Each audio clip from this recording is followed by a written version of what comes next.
Have you ever wondered why, in some businesses, they seem to be unstoppable? Like their teams, the way they perform, like there's no way you can compete with, these people. You look at them and say, hey, I gave, salutes to you. Like you can't compete with them. Why other businesses, they're just struggling to get by. And this lies in one word, which is called motivation. And today that's what we're going to talk about, because I'm going to share you a couple of tips and proven strategies to really help you motivate your team, your team members, your colleagues, and also get the overall performance of your team at absolute best. Now here's a quick fact, right? A Gallup study found that highly engaged employees are 21% more productive. So if your team isn't thriving, you could be leaving money on the side. So I want you to stick around, because I'm going to show you exactly step by step how you're going to achieve this in your business to get your team to do best. With Sassuo, scaling your business shouldn't be hard. Hey, my name is Sangwa, founder of Sassuo, and here we just share business insights that you never get from school. Things that are being done in the business, the actual work that is being done in the business. I have a running business for a couple of years, almost a decade right now, and we have almost 18 businesses in our portfolio, and also other 500 businesses using our PS model system. Now, today we're going to talk about employees motivation, a crucial ingredient for business success. So by the end of this video, you're going to learn these three things. You know how to motivate your team, to get the best out of them, because mainly that's what you are paying them for. And I even share a personal story about how these tips transformed my own team's performance. Now, this is strategy number one. Strategy number one you want to focus on is you need to create a positive work environment. The last thing an employee needs to think about is when they leave home or they wake up in the morning and say, oh, I'm going to work. Like it's like a horrible thing that is going to happen to them. They should feel excited to come to work, right? And this only happens when there's no toxicity in the workplace. And the way you do this is by recognizing achievement, even small wins. And if you want to know how to create a recognition, improvement program, I want you to check the video up here where we talked about, how to create incentives in your business and the recognition programs so that people will stay in your business. Check out this video. But again, you need to recognize this small achievement. If someone done, this and they need to be recognized, you need to do that. You can start a recognition program. And also, if a team hits a certain number on your KPI, you can give them, some sort of incentives or gift card, even a thank you email that goes a long way. And also public, you can just check the video up. You show you exactly how those programs are being created in startups, corporations, and other big business. The second thing I want you to do is I want you to encourage open communication. You need to ask for inputs during the meetings. You need to ask people, exactly what they want to be achieved. And also you need to share your vision on what you want from them. Here, there is no ambiguity happening because they know exactly what they need to deliver. Hence, that we provide the clear, outcomes on their end and also on the end of the business, helping you, to increase motivation, because if the business is doing well, they also feel motivated because they have done their part. And also I want you to remember this is not only to boost morale, because most people when you say motivate, they think of, morale, people being excited to do something. But for me, I just see it as building a community, because at the end of the day, if you're in a tribe, a community of some sort, people know that they will go, rock and roll with it. You can just see this from Sam Altman, the CEO of, ChatGPT. When they try to fire him, most of his executives and other people, they also, went log. They just fired themselves. They say, we are not doing this if Sam is not here, which forced the hand of, the investors to bring back Sam Altman. And that's a clear indication of people who are in a community, because they feel like, if we go, in the bottom with you, if it comes to that. And that only happens when there is a sense of community in the business, and also a sense of self-positivity in the business. So the strategy number two is I want you to align laws with strengths. And this is the one thing many founders, CFOs, and other directors in the business, they will mess up this very, very badly. And I can understand them because you cannot know the extension of someone's ability by only looking at their resumes. You need to know beyond what they are capable of. And this is what happens when they're actually doing the work.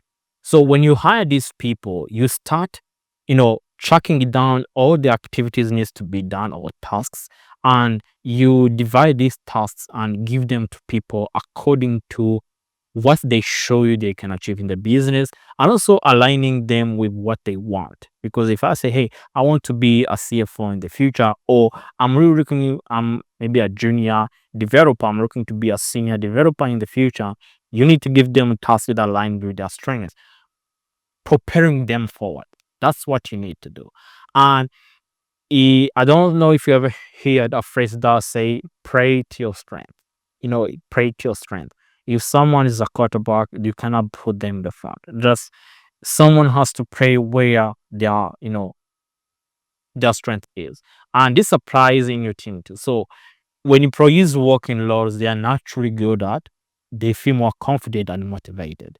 So how do we do this? Well, first of all, you need to look at God Strengths Founder, or simply have a honest conversation about their passions, what you need to achieve, and this will allow you to know which tasks these people can do, right?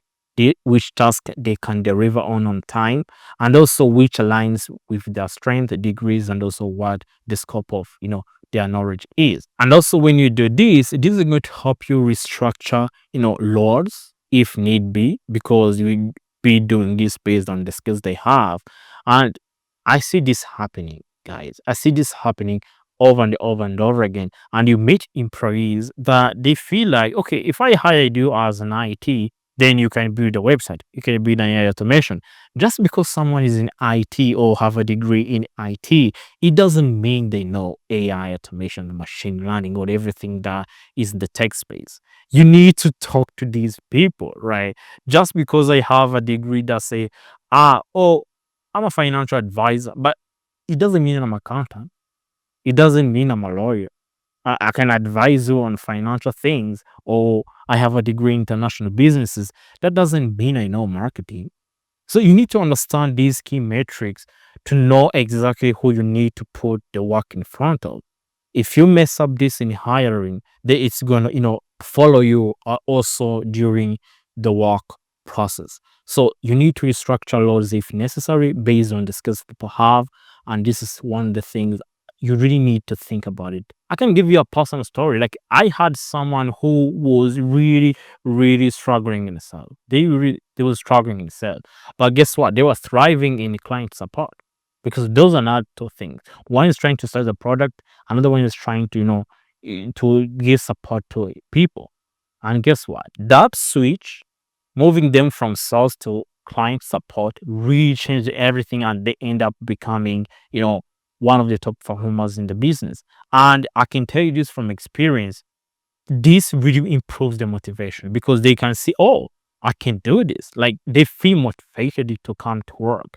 So you need to align strength with skills, and also people who have the ability to do the work that needs to be done. Strategy number three is you need to really be intentional on providing growth opportunities to your employees. If you don't do this, no one wants to be stuck in a business like their job forever. The employees are, motivated when they see opportunities in all corners. Oh, I can be a CFO. I can be a CEO. I can be this. I can be this. I can be this. I can be this. If I do this, if those opportunities are not present in the business, and this is one of the struggles most small business owners have when you have like 3 employees, 5 employees. There's not many positions available. But I'm talking to people here on this point of providing growth opportunities for people who have businesses. They have 10, 20, 50. When you are in this range of category of employers where you have all these opportunities available, this will set you for success because people will feel motivated. They feel like, hey, we need to fight for this position. And this will really motivate them to work harder to provide better results in the business. And also, if it's in sales, these people will close more sales to be the top performer, be the MVP.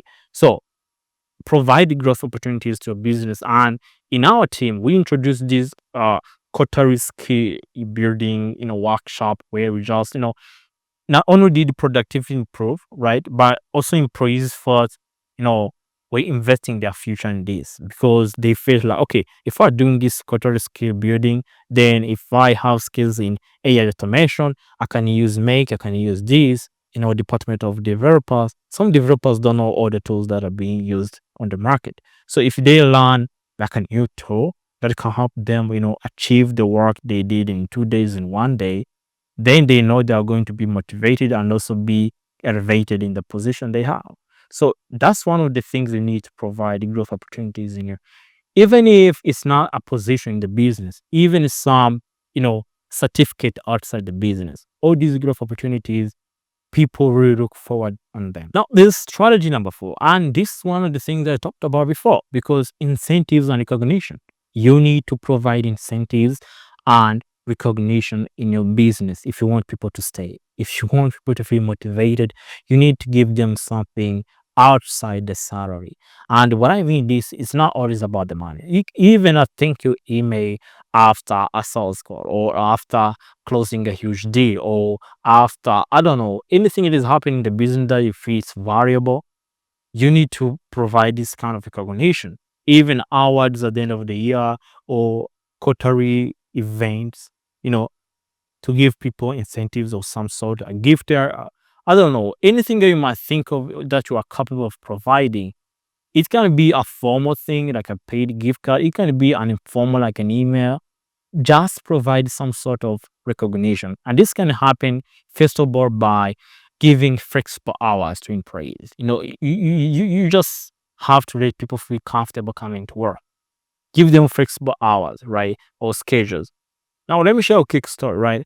Last year, I was in Bali, right? And I was having a conversation with this guy who happens to be a millionaire.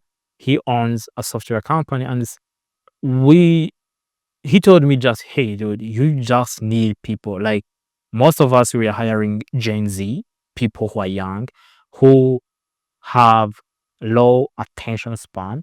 So they can do 5 jobs in a year that they don't care as long as they're feeling like they are getting some sort of incentives. So you need to motivate these people. And one of the ways you're going to do this by providing incentives of some sort. And that's when I started doing this in my business because I saw my people were feeling unappreciated. And I asked a guy, on the back and say, hey, look, what is happening? You've been underperforming, the last quarter. What is happening? I'd say, "As- we don't feel seen. We don't know the future of this business." And that's when I implemented, these strategies we talked about, and we just hit our quarterly, target about 60%, and business is doing great. And we've been doing this for the past 2 years, trying to motivate people, but it really clicked with me when I had a conversation with that friend last year. So the image is great. People are fond of, the business, the product, the leadership. And this is something you're going to apply in your business, hopefully, because no matter who you watch on YouTube and other people, there's always people who are sharing you information that they had, you know, they wish they had when they were starting.